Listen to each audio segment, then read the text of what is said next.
Hello again. UK Prime Minister Boris Johnson set to address Ukraine's parliament.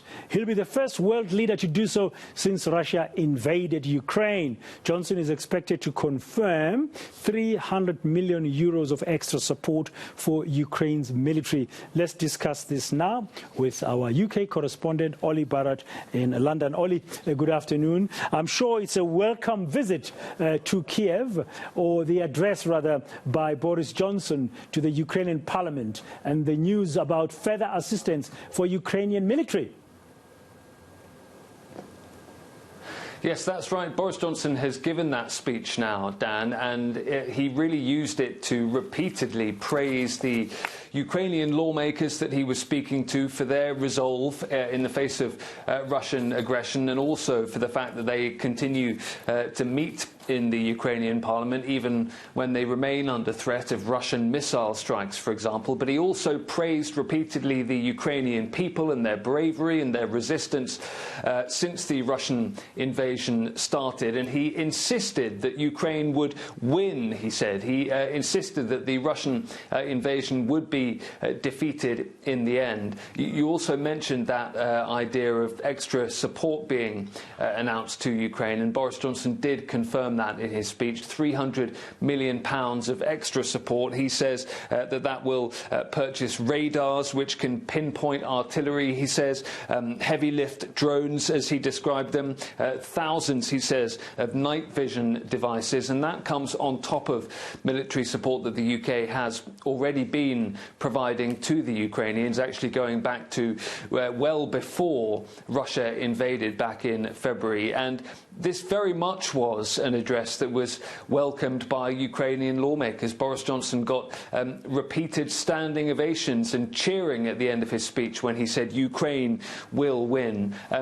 Boris Johnson has quite a few domestic travails, but he is a very popular man indeed in Ukraine, and that is partly to do with all of that military support that the UK has been providing the Ukrainians, and also given how long the UK has been doing so, as I say, going back well before the invasion actually started. Yeah, so certainly good news for Ukraine. I mean, the war still going on there, and the impact being felt globally. We are feeling it here with increases in fuel and food prices. In fact, tonight, Olly, in case you didn't know, our diesel is going up, although petrol price is going down slightly.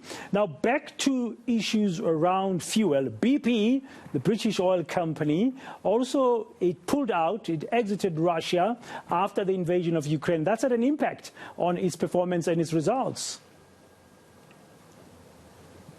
Absolutely it has, and it's really a hot-button issue here at the moment, not just because of the spiking energy prices that we're seeing in the UK, just as you are in South Africa as well, but also because we have local elections coming up on Thursday, and the so-called cost of living crisis has been very much one of the key areas of focus when it comes to campaigning ahead of those local elections, with the opposition parties saying that Boris Johnson and his government aren't doing enough to help people with, for example, the soaring cost of petrol and diesel in this country as well. And as you say, BP, its profits in the first 3 months of the year more than doubling after oil and gas prices spiking. So despite the disruption that it's seen in terms of its Russian operations, its profits are really rising very high. And opposition parties here in the UK, again, are using that to criticise the government. They say that what the government should be doing now is putting a windfall tax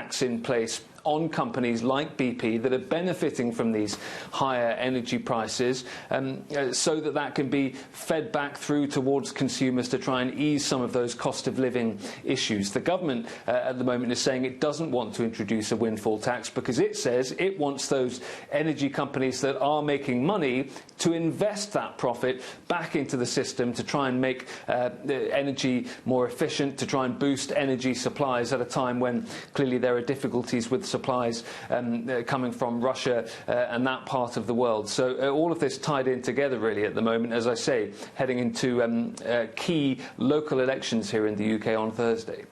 And Boris Johnson, I mean, even his extended support, now that he's already addressed the Ukrainian parliament, he's already pledged the 300 million pounds extra, I mean, euros extra in military support. How is that assisting? I mean, will it help his standing? Because he's been in trouble recently and ahead of those elections. It's interesting because Boris Johnson is getting some pretty good ratings for how he has responded over the issue of Ukraine. As I was saying, he's very popular inside Ukraine. The polls here in the UK suggest that actually the British public are relatively happy with how he has handled the Ukraine issue and the war that is unfolding and the support that the UK has been giving to Ukraine. But in lots of other areas, he's pretty unpopular at the moment, and that's one of the reasons that many of his own Conservative MPs are really fearful about what's going to happen in local elections on Thursday. They believe that the Conservative Party may well get a real drubbing at the hands of voters. And if that happens, if the Conservatives do very badly indeed, at a time when we're all talking about the cost of living, the Partygate row continues, the scandal over Boris Johnson, who's been fined over one gathering in Downing Street that the police believe breached lockdown rules. If Boris Johnson's Conservatives do very badly on Thursday, it may well be the case that some more of his own Conservative MPs then start to think about whether it might be time to try and launch a leadership challenge against him. So a crucial few days coming up for Boris Johnson. Thank you very much, Olly Barratt, for that update. Our correspondent in London. Boris Johnson has already addressed the Ukrainian parliament, becoming the first leader from the West to do so, and he's pledged that extra €300 million military support to Ukraine.